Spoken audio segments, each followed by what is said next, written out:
Hi DC fans, welcome to Talk Cinemas. Hollywood படம் பார்க்குறவன் அறிவாளியும் இல்லை, தமிழ் சினிமா பார்க்குறவன் முட்டாளும் இல்லைங்க. சினிமாவுக்கு ஃபர்ஸ்ட் மொழியே இல்லைங்க, சினிமா வெறும் ஸ்டோரி டெல்லிங் தான். நீங்க என்னென்னமோ பேசுறீங்க, எனக்கு ஒரே குழப்பமா இருக்கியா. எதுவும் இல்லைங்க, ரீசெண்டாக ஒரு இன்டர்வியூ பார்த்ததும் மிஸ்கின் சாரை ரோஸ்ட் பண்ணலான்னு வந்திருக்கேன். வீடியோ ஃபுல்லாக பாருங்க. வேணாப்பா, உனக்கு வேலை இல்லை தெரியுது எனக்கு. தமிழ் படத்தை டைரக்ட் பண்ணிட்டு தமிழ் படத்தையே கிரிட்டிசைஸ் பண்ணுறதுக்கு பேர் என்ன தெரியுமா சார்? பைத்தியக்காரன். எல்லா இன்டர்வியூலையும் தமிழ் படங்கள்லாம் வேஸ்ட்டுன்னும் இங்கிலீஷ் படங்கள்லாம் பெஸ்ட்டுன்னு பேசியிருப்பாருங்க. அப்புறம் எதுக்கு தமிழ் ஆடியன்ஸுக்கு படம் எடுக்கிறீங்கன்னு கேட்டிங்கன்னா,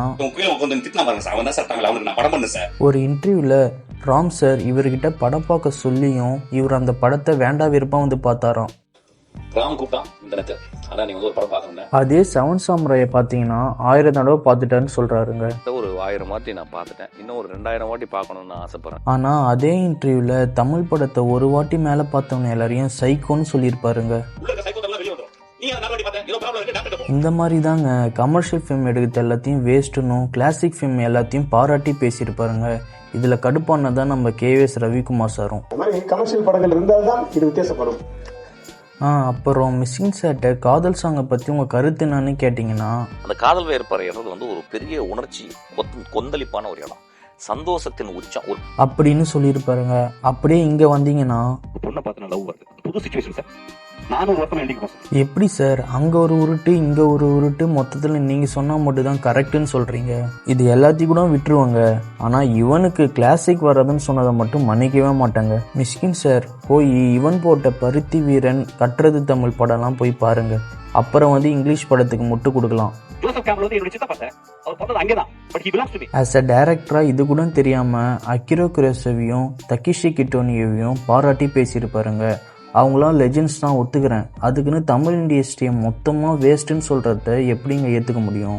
இப்போல்லாம் புது டைரக்டர்ஸ் புது ஐடியாஸோட நல்ல படங்கள்லாம் எடுத்துருந்தாங்க இருக்காங்க. இதெல்லாம் தெரியாமல் மொத்த தமிழ் இண்டஸ்ட்ரியும் வேஸ்ட்டுன்னு சொன்னால் நமக்கே கோவம் தாங்க வரும். என்னடா மிஸ்கின் சார் ரோஸ்ட் வீடியோன்னு சொல்லிட்டு மூச்சுக்கு 300 தடவை சார்னு கூப்பிட்றேன்னு கேட்கலாம். பட் ஆக்சுவலாக டைரக்டராக பார்த்தீங்கன்னா AS முருகதாஸ், செல்வர் ராகவன், சங்கர் போல மிஸ்கினும் கிரேட் டைரக்டர் தாங்க. அவரோட யூனிக்கான ஸ்டோரி டெல்லிங்காக இருக்கட்டும், அப்புறம் என்கேஜிங்கான ஸ்க்ரீன் பிளேக்கு தனி ஆடியன்ஸே இருக்காங்க. அவரோட ஸ்பீச்சை வேணால் ட்ரோல் பண்ணலாம், பட் அவரோட ஃபிலிம் மேக்கிங்கையும் ட்ரோல் பண்ணவே முடியாது. ஏன்னா எல்லாம் அப்படி இருக்குங்க. கடைசியாக ஒன்று சொல்கிறேனே, மிஸ்கின் சாரோட எல்லா இன்டர்வியூவும் ஃபிலிம் மேக்கிங்கை டிஃப்ரெண்ட் பாயிண்ட் ஆஃப் வியூவில் சொல்லியிருப்பார். ஆனால் அதை நம்ம கேட்கறது தான் நம்மளுக்கு பொறுமை வேணும். நீங்கள் ஃபிலிம் ஸ்கூல் போகணுன்னு அவசியமே இல்லைங்க, இவரோட இன்டர்வியூவும் ஸ்பீச்சும் கேட்டாலே போதும். ஆனால் அதுக்கும் நமக்கு பொறுமை வேணும். அவ்வளோதாங்க நம்ம கண்டென்ட்டு. இந்த மாதிரி உங்களுக்கு வேறு ஏதாவது கண்டென்ட் வேணும்னா கமெண்ட் பண்ணுங்கள். இவ்வளோ நேரம் வீடியோ பார்த்துருந்தீங்கன்னா சப்ஸ்கிரைப் பண்ணிட்டு போங்கடா.